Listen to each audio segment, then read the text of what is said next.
Today I'm in the West End in central London, which is famous for being the heart of British theatre. And this is the Adelphi Theatre. It first opened in 1806, but has been partially or completely rebuilt 4 times since then.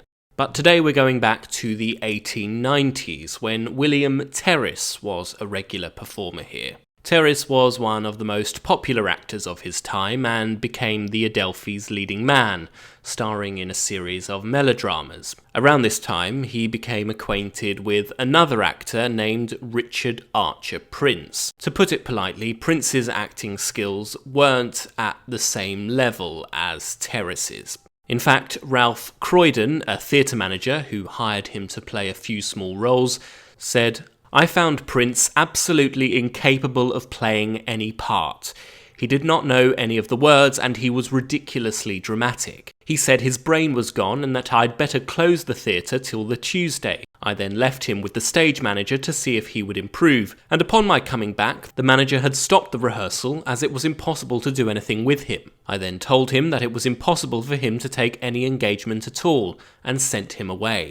But Prince was arrogant and believed he should have been getting far bigger roles than he was actually being offered. Prince was also mentally unstable and became known to some as Mad Archer. His mother, Margaret Archer, blamed this on her leaving him out in the sun when he was a baby. On top of these apparent mental problems, Richard Archer Prince was drinking heavily and struggling financially. When he couldn't get work as an actor, he returned to his home in Dundee and worked as a labourer. But when he was in London, William Terrace tried to get him work at the theatres at which he was performing. But Prince also sought help from the Actors' Benevolent Fund, which provides actors financial support if they're ill or injured. William Terrace submitted a letter of recommendation alongside Prince's application to help him get the money. It simply read, "I have known the bearer, Mr. Richard Archer Prince, as a hard-working actor for many years. William Terrace." But by 1897, Prince was destitute and desperate, and he blamed this on Terrace. Despite Terrace trying to help Prince, he was convinced that he was stopping him from getting money and work. He was bitter and jealous.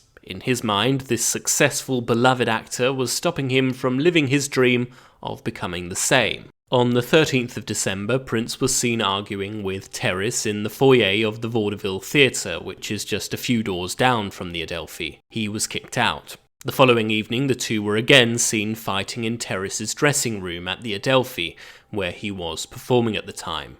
A couple of days later, on the 16th of December, Prince reached breaking point. He'd written to the Actors' Benevolent Fund to ask for another grant. He desperately wrote, "If the fund does not help another once, I shall have to starve or die. I've done all I can to get an engagement, and have tried all the gentlemen in London to get me one, but have not got one yet." But when he showed up at the fund's office in Adam Street, Prince was told it was too late, and his request wouldn't be considered until the next day. He was furious and didn't know what to do next, until he glanced across the Strand to the Adelphi Theatre, where William Terrace was due to perform later that evening. So Prince crossed the road and made his way to Maiden Lane at the back of the theatre, where the stage door was. Here he waited for Terrace to arrive. I'll let Henry Graves, a friend of Terrace's, tell the rest of the story. About 7 in the evening, we went in a cab to the corner of Maiden Lane. We there got out of the cab and walked to the door of the Adelphi Theatre in Maiden Lane. I did not notice anyone near the door. Mr. Terrace said to me, "Wait a minute, Harry, till I get my keys." He then took his keys from his pocket and stooped slightly to put his key in the door, and while he was doing that, somebody rushed from across the road and struck him 2 blows most rapidly on the back. I thought at first they were given in good fellowship, and it occurred to me how exceedingly rough the act of friendship was. Terrace turned round instantly, and the man then struck a 3rd blow in Mr. Terrace's chest. Mr. Terrace said, "My God, I'm stabbed." The man then backed into the road. I followed. I did not at that moment know what had been done. There were cries of murder and police. I followed the man and never lost sight of him for a moment. A constable came up and I said, "I charge this man with stabbing Mr. Terrace." William Terrace was declared dead just before 8 o'clock that evening, right here outside the Adelphi Theatre. Meanwhile, Richard Archer Prince was taken into custody by a police officer. PC John Bragg later recalled the conversation that took place on the way to Bow Street Police Station. Mr. Graves said, "What made you do such a dreadful bloody thing as that?" He said, "In revenge. He blackmailed me for 10 years. He used the word blackmailing 2 or 3 times. On the road to the station, he also said, "I have given him due warning plenty of times." He also said, "I should either have to die in the street or have my revenge."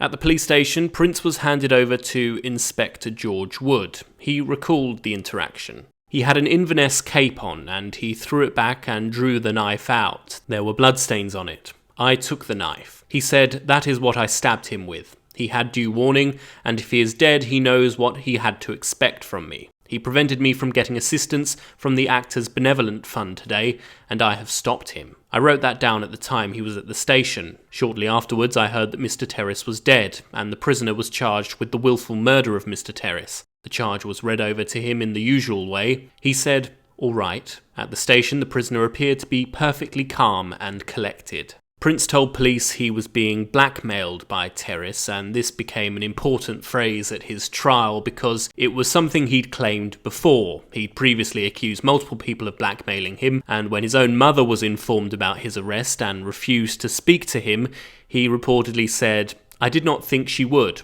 It is now clear to me that she is in league with Terrace in blackmailing me." The murder trial was heavily sensationalised, and Prince made the most of the attention he received. In a way, he'd finally got what he'd wanted. He was famous. He was pronounced guilty, but according to the medical evidence, not responsible for his actions, and he was transferred to what was then known as the Broadmoor Criminal Lunatic Asylum, where he became involved with the prison orchestra until he died in 1937. As for William Terrace, he was buried in Brompton Cemetery, and around 50,000 people are estimated to have attended his funeral. Queen Victoria sent a telegram to his family saying that the theatre industry had been robbed of one of its brightest ornaments. Terrace's legacy continued through his children, Tom and Elleline Terrace, who both became successful theatre actors. And if you believe in the paranormal, William Terrace's ghost is said to haunt the Adelphi Theatre. It's also supposedly been seen at Covent Garden Tube Station, where his favourite bakery was located before it was demolished to make way for the station. So even in death, William Terrace continues to steal the spotlight.